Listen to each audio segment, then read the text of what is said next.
তো আমাদের উপর অনেক চাপ আছে, আজে বাজে চাপও আছে, আবার আমাদের কাজের চাপও আছে। তো প্রথমত আমি 11টা ডিস্ট্রিক্ট ভিজিট করেছি। সেটা হচ্ছে রংপুর বিভাগের 8টা জেলা এবং পার্বত্য 3টা জেলা, খাগড়াছড়ি, রাঙ্গামাটি, বান্দরবান। তারপর গেলাম কক্সবাজারে। কক্সবাজার অলরেডি 2টা মাঠ আছে যেখানে একটা লিগ হচ্ছে আমাদের, আর একটা হচ্ছে পাকিস্তান বাংলাদেশ টুর্নামেন্ট হচ্ছে।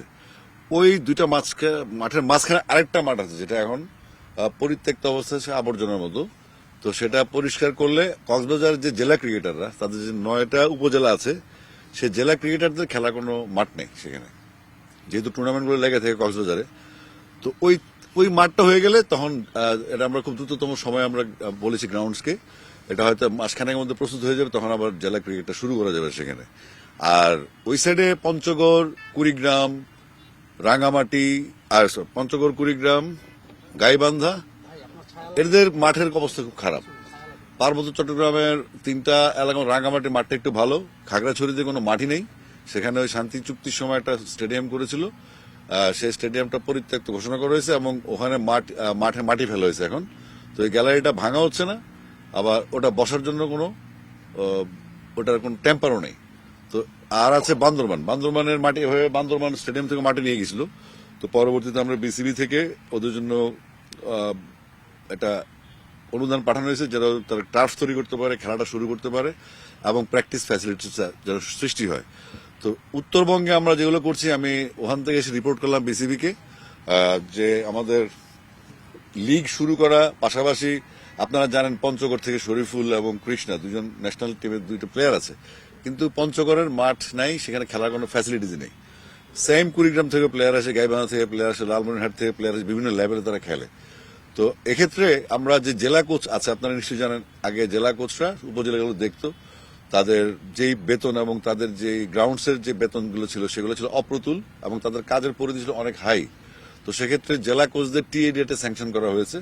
এখন আমরা আলাপ করছি যে আপনার উপজেলা পর্যায়ে, যেহেতু ম্যাক্সিমাম, যেমন কালীগঞ্জের একটা উদাহরণ আপনি নিশ্চয় আপনার সামনে আসছে এর মধ্যে, সেখানে তাদেরকে জেলা প্রশাসন থেকে তাদেরকে মাঠও দেওয়া হয়েছে। তো আমরা আজকে এই মাঠে আসার উদ্দেশ্য হচ্ছে, এটার পরে আমরা যাবো ফতুল্লায় যাওয়ার পর আমরা যেখানে আলাপ করলাম, এখানে 2টা মাঠে যদি আমরা খেলা চালাই, ফতুল্লা 2টা মাঠে খেলা হয়, তাহলে আমরা অন্তত মাসে 70টা করে 140টা ম্যাচ খেলতে পারবো, অর্থাৎ 280টা দল খেলতে পারবে।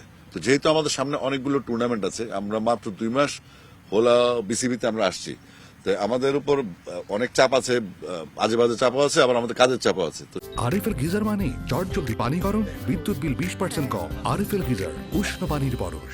সেক্ষেত্রে স্কুল টুর্নামেন্ট করা, মেয়েদের টুর্নামেন্ট করা, এজ লেভেল নিয়ে যে ইভেন্টগুলি আমাদের আছে সারা বছর ব্যাপী, পাশাপাশি আমরা নতুনভাবে ভাবছি যে আপনার যেহেতু লিগে একটা কম পার্টিসিপেশন আছে, সেখানে আমরা একটা আমাদের ক্রিকেট কনফারেন্সে একটা আলোচনা উঠে আসছে যে আমাদের আন্ডার-19 পরে ন্যাশনাল টিম এবং ঢাকা লিগ পর্যন্ত একটা বড় গ্যাপ থাকে, যে প্লেয়াররা তখন ডিমোরালাইজড হয়ে যায়, ওরা এদিক সেদিক চলে যায়, খেলতে চায় না, অনেক ট্যালেন্ট নষ্ট হয়, অনেক প্লেয়াররা তাদের ক্ষেত্র ছেড়ে চলে যায়। তো সেক্ষেত্রে আমরা গতকালকে আমি আমাদের বিসিবি চিফ সহ আরো 2জন ডিরেক্টর মহোদয়ের সাথে, গেম ডেভেলপমেন্ট এবং আমাদের গ্রাউন্ডসের সাথে কথা বলেছি, এবং আমাদের ফ্যাসিলিটিস অ্যাকাউন্ট সবার সাথে আমি প্রতিদিনই কোনো না কোনোভাবে সংযুক্ত হয়ে, ফোনে কিংবা মেসেঞ্জার বা মেসেজে। তো বলা হচ্ছে আমরা 21 এবং 23 এই লেভেলে আমরা 2টা টুর্নামেন্ট করব, যেন এরা মাঠে থাকে। তারপরে আমরা স্কুল ক্রিকেটকে 2টা ভাগে ভাগ করেছি, একটা প্রাইমারি, একটা হচ্ছে হাই স্কুল। এই টুর্নামেন্টগুলো চলবে, এটা নিয়ে প্রাইম ব্যাংকের সাথে আমাদের কথা চলছে। পাশাপাশি আমরা ছোট আকারের মাদ্রাসা ক্রিকেট করতে চাই এবং ইংলিশ মিডিয়াম স্কুলগুলোকে আমরা ইনভলভ করতে চাই, অর্থাৎ আমাদের সমাজে, আমাদের স্টুডেন্টদের লেভেলে আমরা এমন কোনো সার্কিটকে বাইরে রাখতে চাই না যারা আমাদের স্পোর্টসে অবদান রাখতে পারে।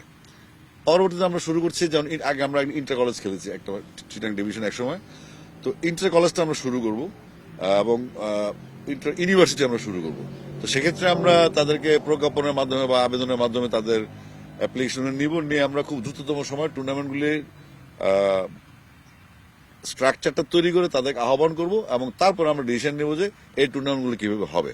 কিন্তু আমরা নীতিগতভাবে আমরা সিদ্ধান্ত নিয়ে নিয়েছি, আমরা আগামী 2 থেকে 3 মাসের মধ্যে সারা বাংলাদেশে প্রচুর ক্রিকেট টুর্নামেন্টের নিয়ে একটা ফেস্টিভ মোডে চলে যাবো ইনশাল্লাহ।